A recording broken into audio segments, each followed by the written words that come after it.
Hey, my friends, how are you? Today, I am so excited to have on here Vanessa Gordon. Now, if you have not heard of her, she is not just, I should probably shouldn't say that. Hey, my friends, I want to introduce who I have on today because I'm so excited to have Vanessa Gordon on today. She is a powerhouse in the world of culinary travel and lifestyle. She is a CEO and publisher of East End Taste. Um, She is going to come with you with her journey and how she got to where she is and how she feels about sustainable traveling and just like how to embrace life filled with adventure and mindful living. And I don't know about you, but I'm all for that. I'm all about the journey. I'm all about embracing life. So I just wanted to set this up and then she'll come on shortly. Thank you, my friends. This is going to be fun. Hey, my friends. Like I said, I'm so glad you're here. I have Vanessa Gordon with me. Hello, Vanessa. How are you doing? Hi, I'm doing very well, Amanda. How are you? Good, good. So I gave a little intro about you, but I would love it if you could introduce yourself from your perspective. Tell us a little bit about you. Oh, thank you so much again. I appreciate you so much. So, my name is Vanessa Gordon. I'm the CEO and publisher of East End Taste, where it's a digital sustainable travel and food publication based in the Hamptons on Long Island, though we do have a strong international component and readership. I'm also the founder of the annual summer event series, the Hamptons Interactive Brunch, which is currently expanding to different markets in Florida, New York City, and even Europe. So I do brand partnership events and experiential marketing events, usually in partnership with hospitality companies. Wow, that sounds very exciting. I know I was in the restaurant business for many years, so Mhm. that sounds so exciting. I would love to know, and I think the people listening would love to know a little bit about your journey and what led you into this. What's so fascinating is it all perhaps happened, by accident, but also the drive and curiosity to learn more about truly something that I love, which is it's food, it's travel, it's the whole lifestyle component behind it. And I remember, why do we focus on sustainability?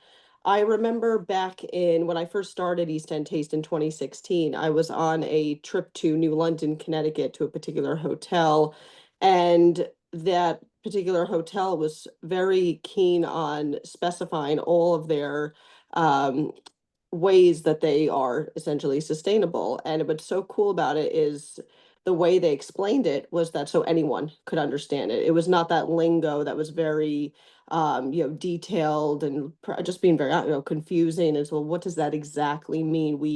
You hear a lot of jargon out there about, oh, we don't waste water. It's very, very blanketed, and you don't really necessarily understand what it means. But they gave very specific examples, and one of them that really struck a chord with me at the time, and I wasn't familiar with this, was that they, for any at the time before now, you may see in the hotels that they are getting rid of those small plastic bottles of shampoo conditioner, so people aren't taking those home as much, which is it's actually great.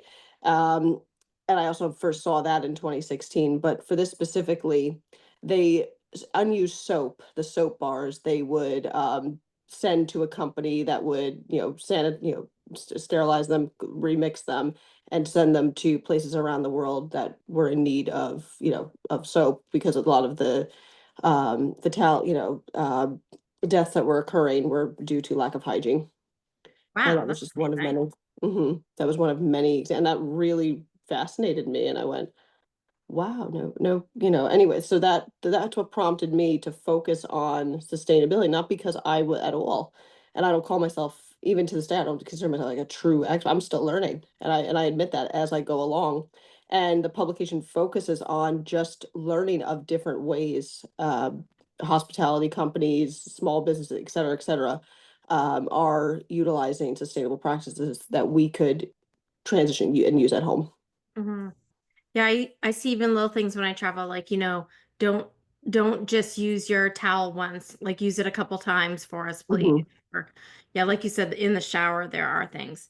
Now you did take one trip to Austria, I believe, right? That really kind Yes. of like set this up a little bit. Can you tell us about that? Yes, definitely. So I took a trip to Austria recently, to a particular region called Innsbruck. And what I loved there is their, just overall just approaches to sustainability and farming, and in the sense that they're very, very mindful of waste.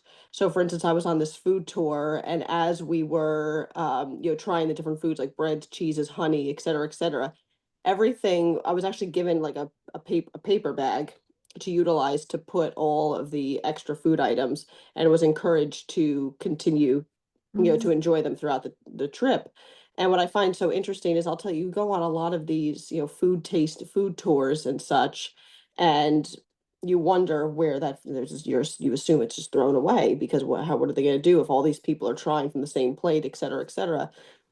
But I thought that was really nice, and that was actually encouraged, yeah.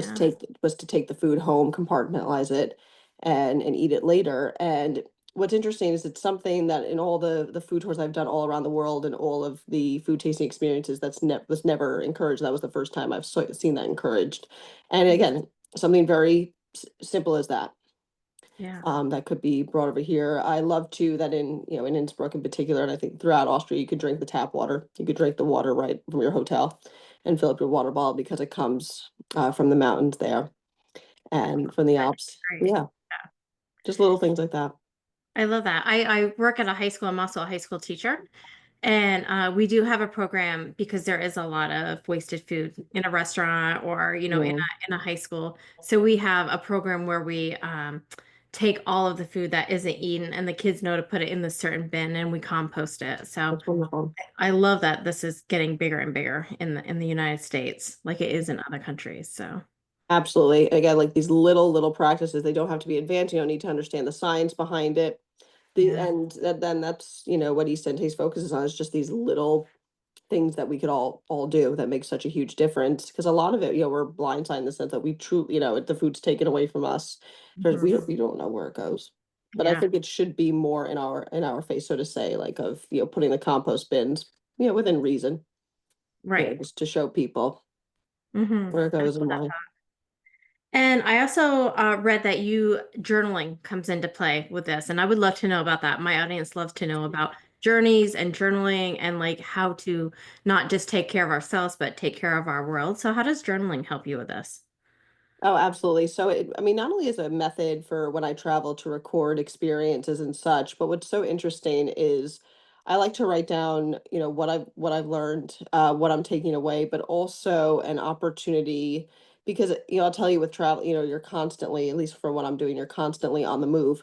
Hmm. And it's interesting, you're at a point, even on the plane, you're almost catatonic in the sense that you don't want to do anything. But what I've noticed, I don't know if it's the old, because I'm getting older, or what it is, but I find that I do actually need downtime to reflect and take time for myself. But I don't like to necessarily keep my mind, going to Hmm. with all these thoughts. So it helps me to organize those thoughts, keep my mind active, but also giving me that opportunity to reflect on different experiences, and go back and go, oh, okay, and then expand on certain topics and such. But a lot of my traveling too, because I travel solo a lot of the times, or I'm traveling with other people in the industry. But specifically when I travel solo, it gives me the opportunity to just, you know, give myself an opportunity to think more Hmm. about, certain experiences that I've had, and and I don't give myself any prompts or anything. I just let, my hand do, so to say, do the work on the Yeah. paper, and let it ride. Yeah. Yeah, I think that can be great. It's nice to be able to go back to those sometimes and be like, oh yeah, I remember that I was thinking this or feeling this or took this away from this experience. So What's that's cool too is, what I've done is, I have actually, wonder if I have it here. I had for many years, I would actually keep receipts of what I've purchased and put it in to a journal. Actually, what's so funny is, like, right here. This is, I can't make this up. This happens to be like right on my bookshelf here. This is a journal from when I studied abroad in London. And speaking of, yeah, like, I even would save like recipes that I would find, like maps, oh, that's little fun. things like that. So there's so many things that Uh, you could do, Um, but then I wanted to there was a page, oh yeah, like business cards, like you could see like what certain things cost Mm.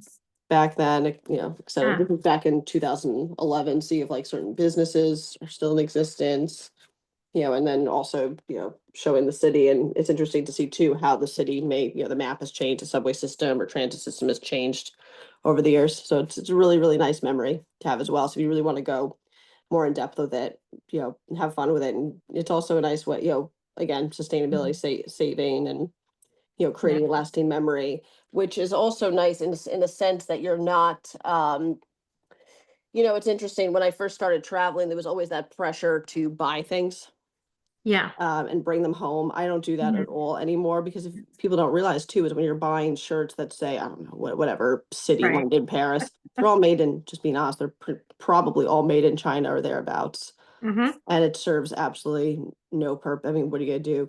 Have a t-shirt bin? Right. When Right. you get home, there is truly no point. So I either will go out of my way to find something at like a local flea market that's made by hand. But then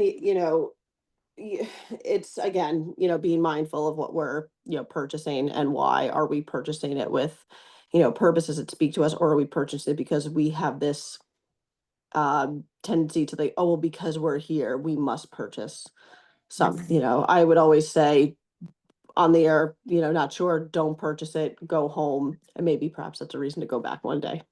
Ooh, I like that. Yeah, Yeah, that's great to think about. My youngest, she's 15 right now, and she's going to Europe in a couple of years on a school trip. nice. And that's a really great thought for her is like, oh, bring back all your receipts, bring back your maps, like take the maps from where you go, and we can make a Hmm. scrapbook slash journal from it. I love that. Yeah, That would totally. like she could look back like you just did on the rest of your life instead of that t-shirt that she might get or that sweatshirt she might get that she might wear Exactly. a couple times, maybe, and then put it in a pile and forget about it. So I love that idea. Thank you. Yeah, no, you're very welcome. Yeah. It makes me think of something that you have talk about often about waste over consuming.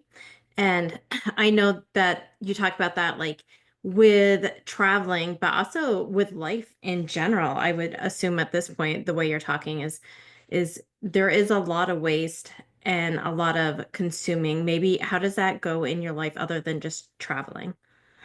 Definitely. What's interesting is right now, you come home. And, I had a moment recently where I came home. I actually am still waiting for a package that I had to mail from Puerto Rico, because I was flying from Puerto Rico to Europe, a couple weeks ago, and I couldn't bring all my warm clothes. So I had those sent back instead. But now coming home, I'm emptying my luggage, and I now see all of the items I already have at home. Now I'm emptying my luggage and have to somehow fit all of these items back in my closet, my drawers, etc. And I asked myself, the one thing I'm just so fascinated with the holiday season, year after year after year, is this obsession with, what did you get your kids? How many presents? How much is under the tree? We haven't changed. I mean, just, save. My favorite is save big, save money, and you're Mhm. spending money. That's Yeah. the silliest thing I think I've ever seen. And how year after year after year we fall for having to buy everything new, or everything, you must buy this, must buy.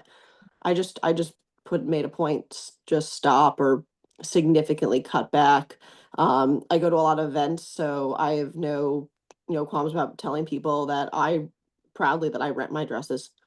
Mhm. Now, there's many dresses that I have that I will rewear many times over, but if it's for a special event, I rent them now, because Mhm. logically I'm going, when am I going to wear that again? And usually I don't. There's so many times I've bought dresses in advance, never wore Mhm. them. So what's the, it's again making, me, traveling is also realizing too, yes, I can survive with a luggage full, with clothes, like maybe say, I don't know, eight outfits, and survive on Mhm. that, survive percent on that for 3 weeks. So Yeah. Yeah. that helps reset too. Yeah. Yeah. I know with our kids, I have two daughters. The youngest I mentioned is 15. For the last quite a few years, we for Christmas have been buying them experiences because they get so Wonderful. much stuff from everybody. So, whether it's a baseball game or, a basketball game, they're really into sports. Whatever Wonderful. it may be, like experiences, like let's go to Boston, let's go here, let's go there. And is the memories that you take with you that will last forever. They're not going to remember Yeah. what hairbrush you got them or what 8 millionth sweatshirt you got them. So, Mhm. yeah, I appreciate that a lot. Oh, most definitely. The experience, yeah, for I think one of the gifts I got my children was ice skating. So they love Yeah. ice skating, and I got them a 10 pack of free skate for the local rink here. Yeah, I love that. That's beautiful. Awesome. So how can my audience like find you and be a part of you and your adventures? Oh, thank you. Yes. So we're let's see, East End Taste is at eastendtastemagazine.com. Right. And anyone's always welcome to find us on social media. We're at East End Taste. And for me personally, I'm just on Instagram at Vanessa P. Gordon. And again, anyone is welcome to reach out anytime with any questions or thoughts of any kind. Great. And I'll definitely put those in the links below. The one question that I always ask everybody that comes on my podcast, and you already said journaling, which kind of answers it, but on a daily basis, I would like to know what is something that you could share on how you nurture yourself? How do you take care of yourself daily? That's a great question. It's something that I just started doing a few months ago is I do two things. I do what's called Kapalabhati breathing, and it's a yoga technique where you exhale through out your nose, Yeah. and you like hold your breath, so to say, and it helps strengthen your abdominal wall. And Yeah. I stretch for 10 minutes in the morning and about 5 7 minutes in the evening, and I swear by it. And I've been injury free even with jujitsu, running after my kids, walking 20,000 steps when I'm, in a new city when I'm traveling.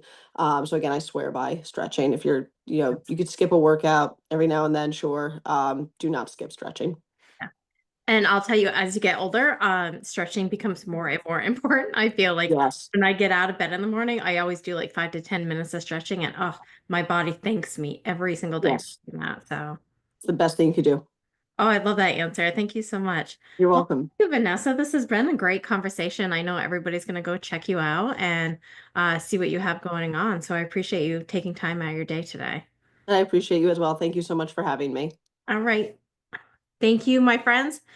And like I always say, choose yourself. You are so worth it. And I love you. And I can't wait to talk to you next week. We'll see you.